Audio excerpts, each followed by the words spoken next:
everybody, good morning. It is a cool and gloomy rainy day. I don't know if you can hear the rain on the top of my greenhouse, but it is raining.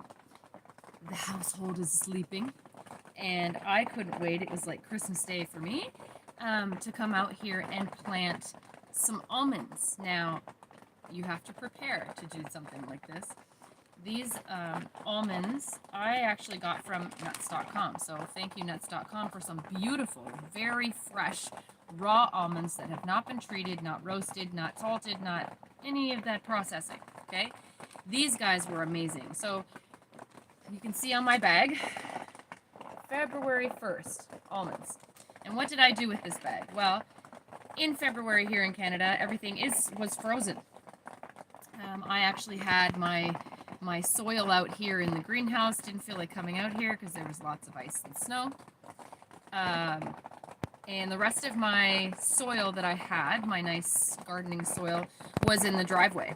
And it was frozen solid, rock hard, and the bags were stuck together. So I didn't know what to do. I needed to get these guys cold stratified. I probably should have done it earlier, but I hadn't thought ahead that far. So at that point, I figured, what am I going to do? What am I going to use? And I actually have, of course, always have a lot of coffee grounds. So I use coffee grounds in my compost and, you know, to mix my soil sometimes. And I also used a bunch of my coffee this year to get the little bunnies away from my fruit trees. They were rimming them, or eating the bark because there was nothing else to eat. There was so much snow at one point. So I used coffee grounds and I just moistened them. Looks like soil, doesn't it? Anyways, it worked beautifully. I've never really had much success before planting these. I've put them in the soil. I've left them out to cold stratify in the soil. Just didn't work.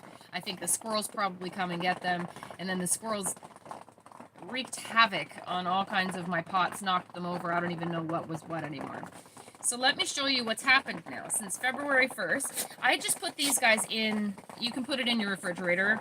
You could put it in your freezer, I guess, if you wanted to. But I put it in my garage, which was very cold. It was freezing for the most part. And what you'll see when you're doing them, the almond, there's a little nub at the very tip.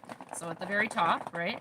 You're going to just kind of prick that little nub off, okay, before you put them in some moist substrate. You could use sand, you could use, again, coffee grounds, tea grounds would work probably well too. And after weeks of the cold stratifying, you're going to see they're going to start sprouting. Look at these gorgeous nuts. They've plumped up a lot and they're starting to grow. Almost every single one that I put in here started to grow. So that is so exciting. Anyways, I saw them the other day and I brought them in and I put them in the refrigerator to remind me every time I go and look in the refrigerator, I need to plant them. So here I am. Today's the day. I was hoping everyone would be sleeping so I could come out here and get this done this morning. So when you love something, you just get so excited for these things. Some of them I'm going to put back. They may not have germinated too well or they may not have taken yet, and that's okay. So I'm going to put the other ones back and take out the ones that have a nice little nub growing. Look at that. I'm so excited. It's the first time I've really had that success, like I said.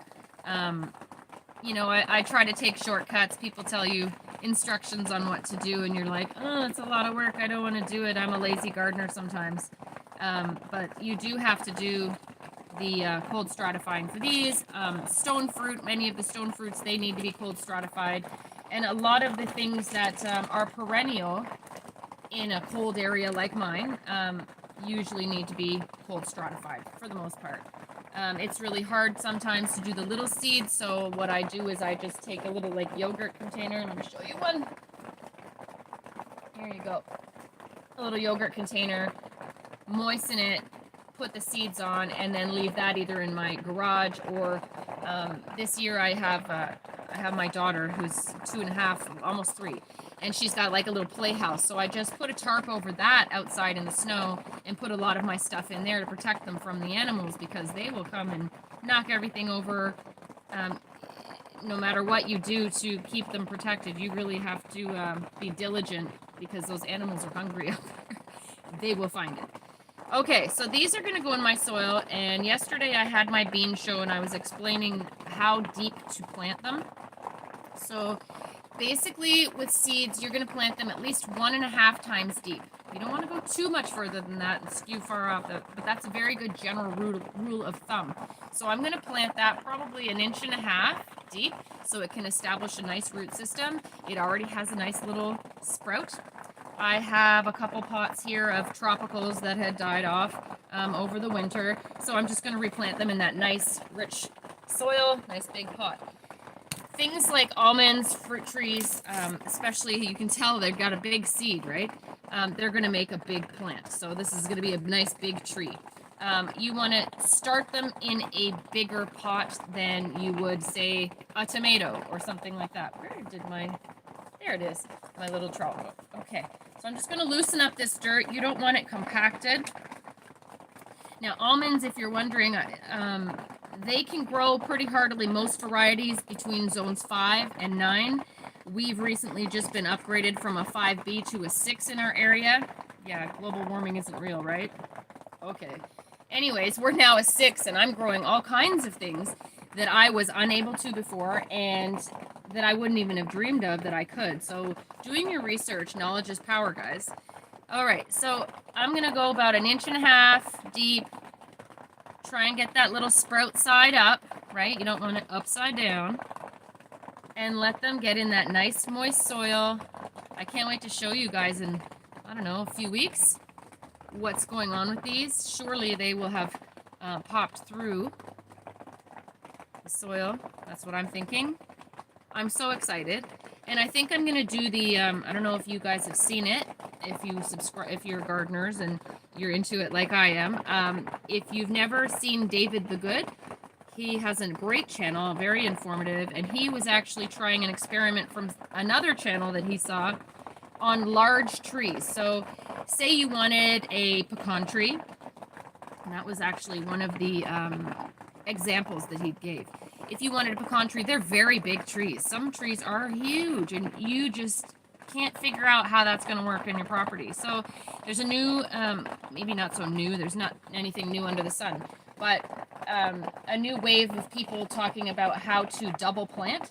So you create a large hole, and instead of planting one tree every like 8 or 10 feet, you're going to plant 2 trees in that same hole. And the idea here is that they're going to compete enough that they will keep each other in check, and they will be much more dwarfed than usual, which is fantastic. Not only do you get to double for your trouble on your property on trees that maybe you don't have a large space, you want to get some really cool tree like a nut tree, or some tree that's going to get enormous, and you want to keep that tree in check a little bit better. Of course, you can hack them down and keep them low, but it's a kind of a nice idea. So I think I'm going to employ that rule of thumb with this when I do eventually put these guys in the ground this year or maybe next year, and double plant them in a hole to see how that works.